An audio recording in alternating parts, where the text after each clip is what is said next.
Holy City Center Radio. It is episode 365, and I am your host, Christian Sanger. Today is Friday, April 25th, 2025.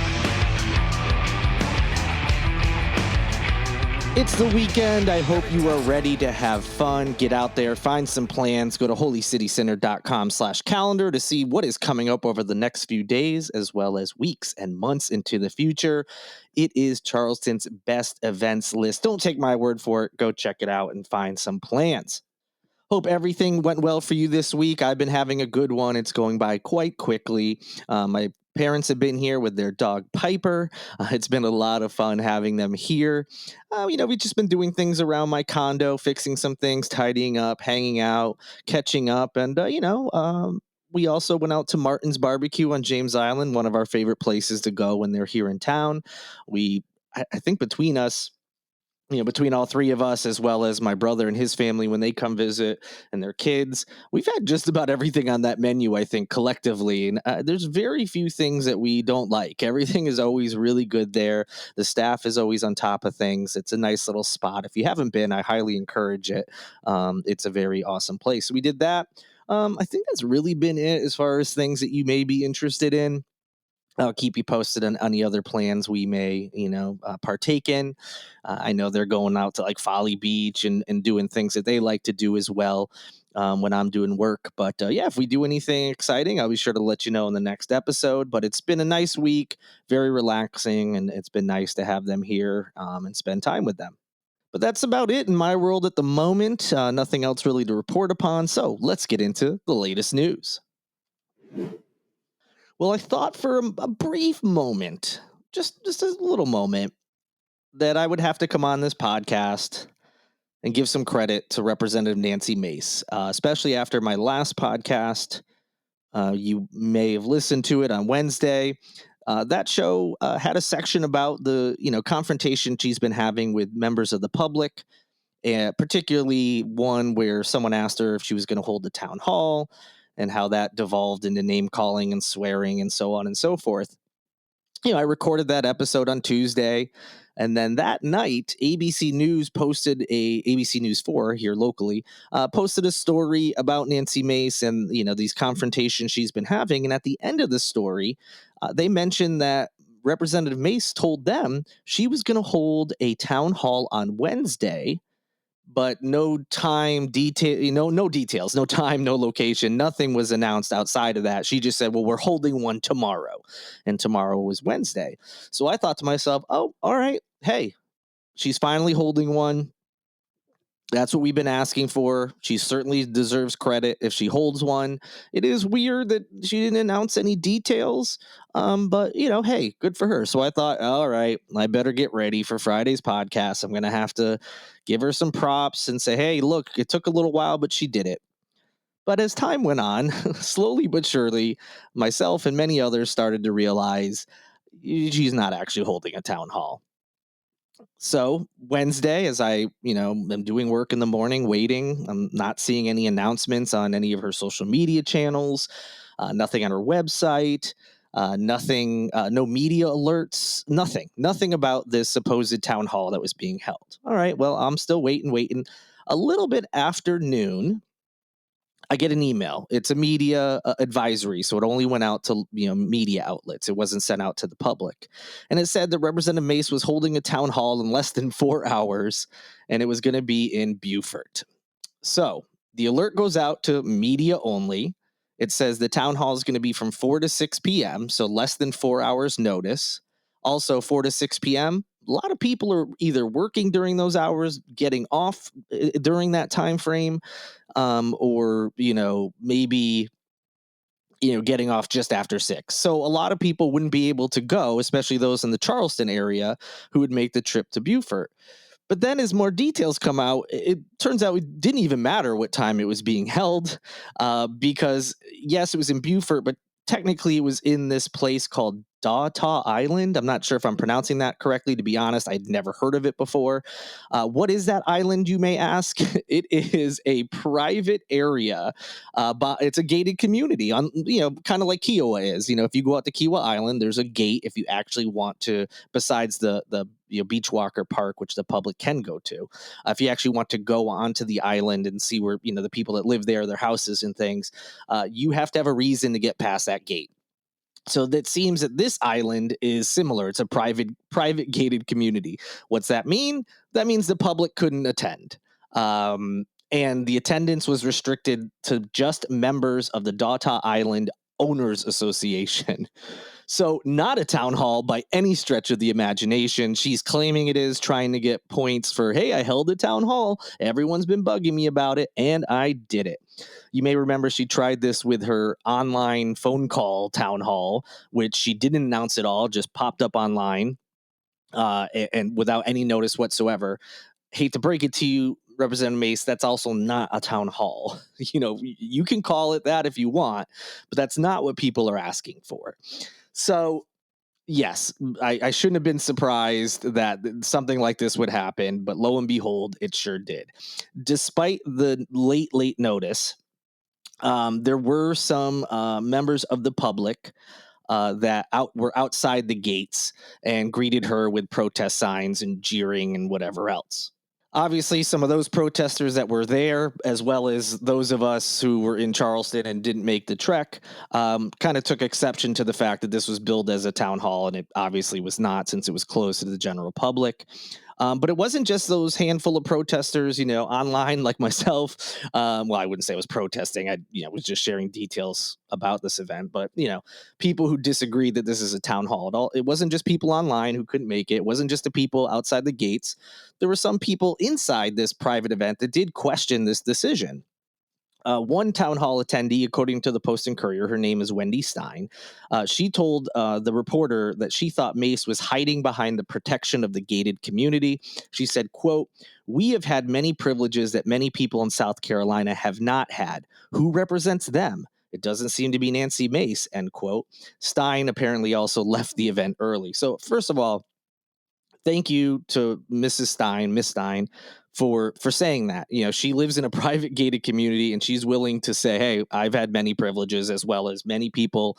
The people who live here have as well. Obviously, we're doing well. We live in a private gated community. We're wealthy. So who is representing the people who aren't as well off as us? So good for her, for saying that." Um, just for some more background, the island only has about 1,400 people, and the median age is 73. In addition to that, which sounds a lot like a demographic that is very safe for Representative Mace, um, that area where she more than doubled the vote total of her Democratic challenger in the most recent election. So a very, very extremely safe place for her to be in general, made even safer by the fact that the general public from other areas of her district were not able to get in there. So if you're wondering what happened at this event, nothing really of note. First she began by meeting with reporters. And these details are coming from the Post and Courier. She took some questions on an outside patio, and according to this report, she nearly immediately became combative in response to a question from the pool regarding the timing of this town hall that she had, the first one that she held this year. And she said, quote, "That's why you guys are here, because you want to see something bad happen. Quite frankly, it's BS. You're here today because you want to silence a conservative woman. You want to hopefully show that I will be embarrassed today, and I carry no shame." End quote. Now, I don't know if Representative Mace is confusing the traditional media with folks like myself, bloggers, people who clearly have an agenda when it comes to politics. Yeah, I don't want to see her be embarrassed, but I want her to face her constituents. The reporters, or the real reporters, the real journalists, are doing their job. The public have been asking her for town halls. So they went to one when she said she was going to hold one, and then wanted to ask why, she's billing it a town hall, and the public's not invited. Is it really a town? They're doing their jobs. I don't know every single member of the press gaggle that was there, but I guarantee you, real journalists They don't give a crap what Nancy Mace does or doesn't do as far as their professional lives. They are doing their jobs, and it's gross that she's that just thinks that they're there to see her get embarrassed. No, that's not what they're there for. Not everyone is out to get to you, believe it or not, especially not local media here in the Charleston area. In addition to that, they are absolutely not trying to silence a conservative woman. It is laughable that she is speaking to the media who are asking her questions, literally asking her to speak, and she claims that they're there to try to silence a conservative woman. She has no self-awareness. They're literally asking you to speak. They're literally asking you for quotes to put out to the public. Just unbelievable. Just everything. Anyone who disagrees with her, anyone who asks even a slightly contentious question, anything she doesn't like, oh, they're attacking her. They're trying to silence her. It's ridiculous. Anyway, she spoke for about 25 minutes to the actual crowd. And, she kind of just retread the stuff she normally talks about. She expressed her support for Trump and his administration, their agenda. She expressed support for the efforts of Elon Musk and the so-called Department of Government Efficiency. She retread other familiar ground, like, talking about illegal immigration, supporting military operations, the need to protect women's rights, which included her anti-transgender legislation and so on and so forth. So nothing from the actual whatever you want to call this event. It was not a town hall, but this lecture, I guess. Nothing, nothing surprising. She didn't change any policy stances. Nothing unexpected happened. And it sounds like she wasn't really. People were allowed to submit questions written in advance, and it sounds like none really, led to anything contentious like we've seen in some of her other public appearances. So really, the only story here is that it wasn't a town hall, was closed to the public. She's apparently afraid to hold any kind of town hall or be questioned by anyone who disagrees with her, and that she thought that the press that was literally there asking her to speak and give them quotes to be published in newspapers and online or on local TV news or the radio were trying to silence her. It, this whole thing is just laughable and sad and utterly pathetic. All right, let's switch gears a little bit here. I'm only going to say his name once, but racist mass murderer Dylann Roof, who, of course, was the murderer behind the Emanuel AME church tragedy that led to the death of 9 people who attended that church. He is seeking to vacate or change his death sentence with a new appeal that claims his trial counsel had failed him. So, in a federal petition, filed on April 17th, the murderer's lawyers said they are seeking to avert his execution on alleged deficiencies made by his original trial attorneys and by U.S. District Judge Richard Gergel. In 2022, the U.S. Supreme Court rejected his direct appeal based on disputes of mental illness related evidence between defendants and their attorneys in capital cases. So, the murders, of course, I'm sure you all remember, they occurred back in June of 2015. He killed 9 black worshipers who welcomed him to their Bible study they were hosting that evening inside the historic Emanuel AME church. And then, that's just for the background for those of you who maybe you're new to Charleston or maybe were younger and didn't really follow the news then, but that's the background of what we're talking about here. The shooter fired his attorneys and represented himself during jury selection and during the sentencing phase of his 2017 federal capital trial. This was in an effort, apparently, to block evidence that portrayed him as autistic. His lawyers were trying to present that as some sort of defense. He did not want that to be part of the defense, and so he fired them. So his current legal team contends that the trial lawyers failed by lying to him about what evidence they wanted to present and then did not pursue conflict resolution with him. One of the lies his team references was how members of his trial team questioned his competency to even stand trial. The shooter later told attorney David Bruck he would kill the attorney if he got out of jail. That threat against Bruck, a renowned capital defense attorney, became public after the shooter's death sentence and the unsealing of court documents. The Post and Courier had previously reported on that threat that he made. So clearly this guy has not learned his lessen at all and is still making murderous threats. His appellate lawyers had contended that he had speech and communication dysfunction, processing issues that limited his ability to communicate effectively with his attorneys. The shooter, who represented himself, as I mentioned, he also did the same in the sentencing portion of his death penalty trial, presented no mitigating evidence, which his appellate team said violated his constitutional rights. His appellate attorneys also claimed that Judge Gergel erred in allowing him to represent himself during jury selection. However, Gergel did tell him multiple times how it was, quote, strategically unwise, but it is a decision you have the right to make, end quote. So we did try to warn him this is not a good idea and you shouldn't do it, but he does have the right to do it, and so he allowed it. This new petition also attacks Gergel for being biased against the shooter. It quotes a law student who observed the trial, saying that the judge had an attitude that believed that this guy should be put to death. The filing also includes some other accounts of Gergel saying he wanted to be the judge presiding over this case, and the petition criticized him for referencing the victims as, quote, my victims, end quote. So a lot of accusations, assertions, and claims, as to why that this death sentence should be vacated or have it changed in some capacity. We'll see what ends up happening. I'll certainly keep you posted. Obviously, a lot of people did not like seeing these headlines about how this is happening. You look, the judicial process can be extremely long, especially when it comes to the fact that there are appeals, and there are all sorts of other things that can happen, pre-trial and post-trial.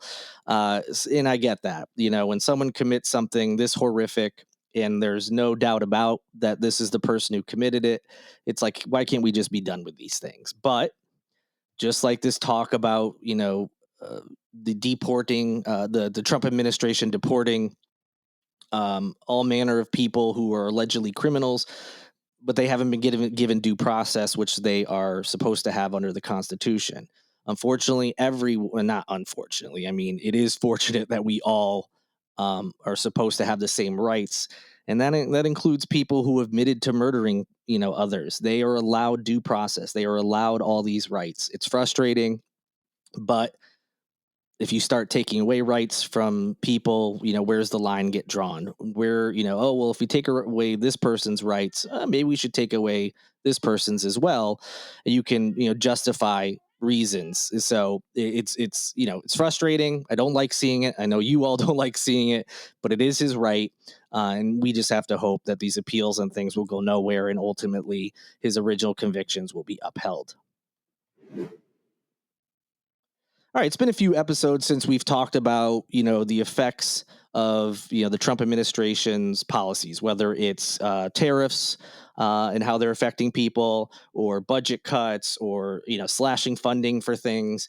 Like I've talked about before, when these announcements are made, there's not a lot of direct effect on people. And if people aren't paying attention to the news or really looking into politics, they might not even know what's going on. They might see a headline and be like, okay, whatever.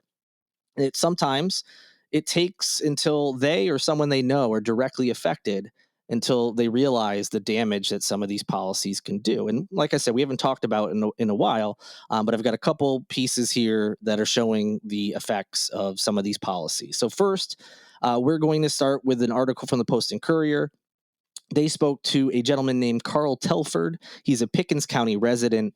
And when they were speaking to him, he estimated that 1/2 to 2/3 of his income would go to his son's daycare during the day if it weren't for a program called Head Start, which is a federal tuition-free preschool for low-income families. If the program went away, Mr. Telford figures he would just take his 3-year-old son with him to work. So as I said, for those who don't know, Head Start is a nationwide grant-funded network of childcare centers with a collective mission to get kids from low-income families ready for school. And currently, it remains fully intact among its 169 centers across the state of South Carolina. However, that could change under a budget proposal from the Trump administration that, according to an April 17th Associated Press report, aims to eliminate the program next year. Nearly $148 million in federal childcare funding is at stake if that happens. And yes, that money is something that helps some of South Carolina's most vulnerable children. So tell me again about how these cuts and slashing of funding is doing good for everyday Americans, especially everyday Americans who are in vulnerable situations, low income families, people who need assistance. So, according to the Associated Press, this White House draft budget would eliminate Head Start, and it is consistent with the administration's goals of returning control of education to the states and increasing what they call parental control.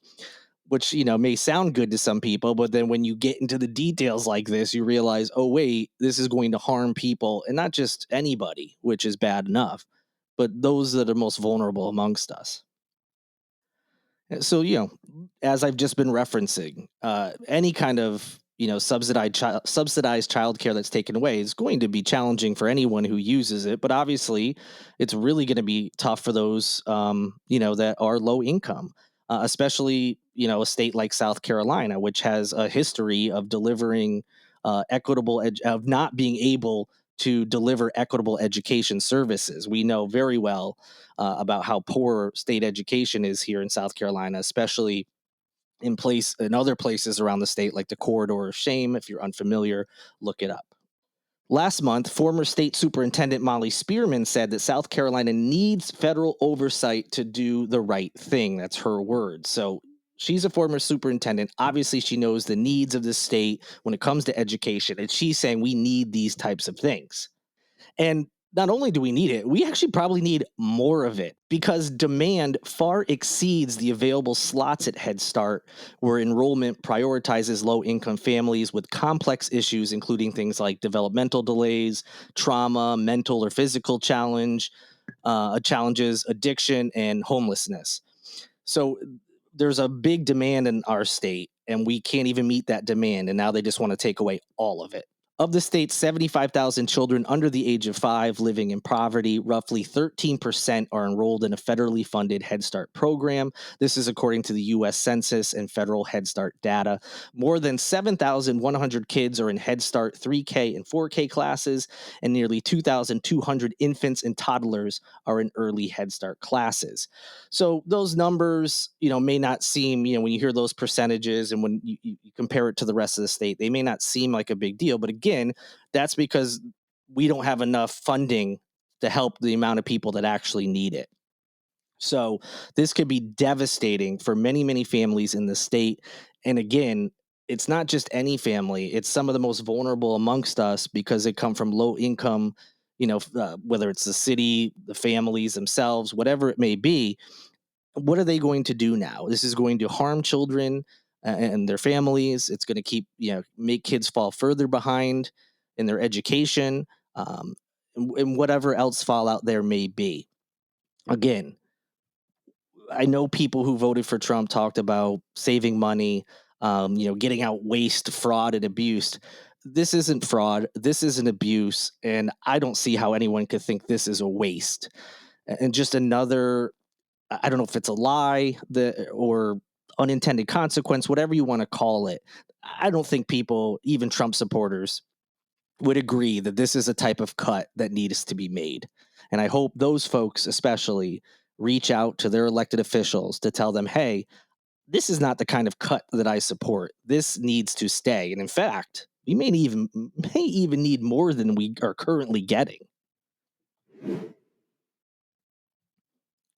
And another, story in that same vein, there's a plant in Kershaw, South Carolina, that has been in business for 50 years.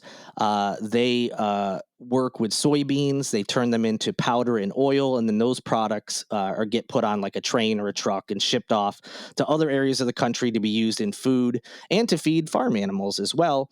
But now, because of these, tense trade negotiations between the United States and China, um, this plant, which is one of the nation's top buyers of soybean products, is going to have to close. And in fact, they are closing.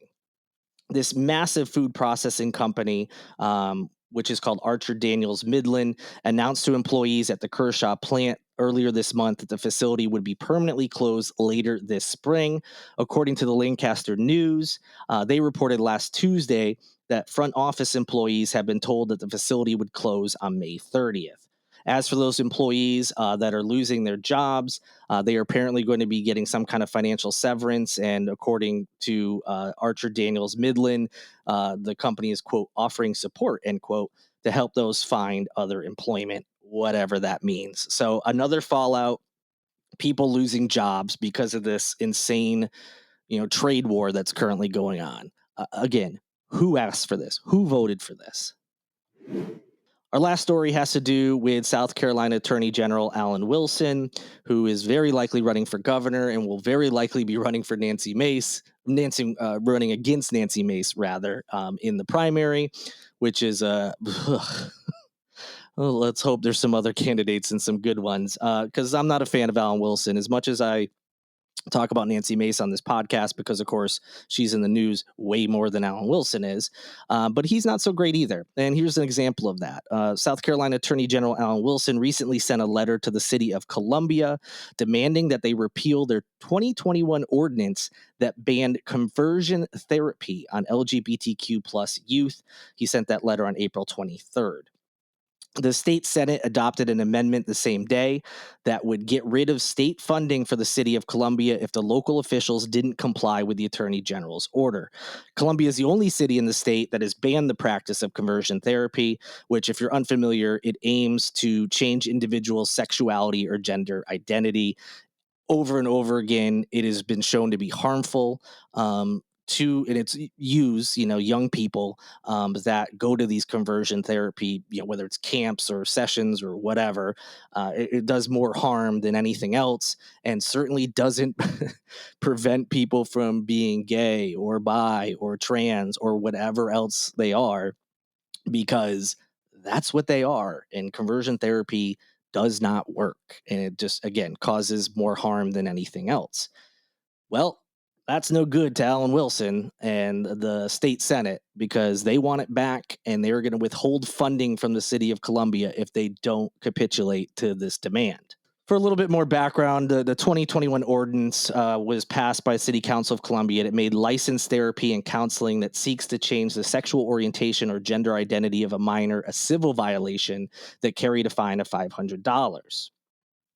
City leaders at the time pointed to professional psychiatric, social work, and counseling organizations that say the controversial practice is harmful to the LGBTQ plus youth that it targets.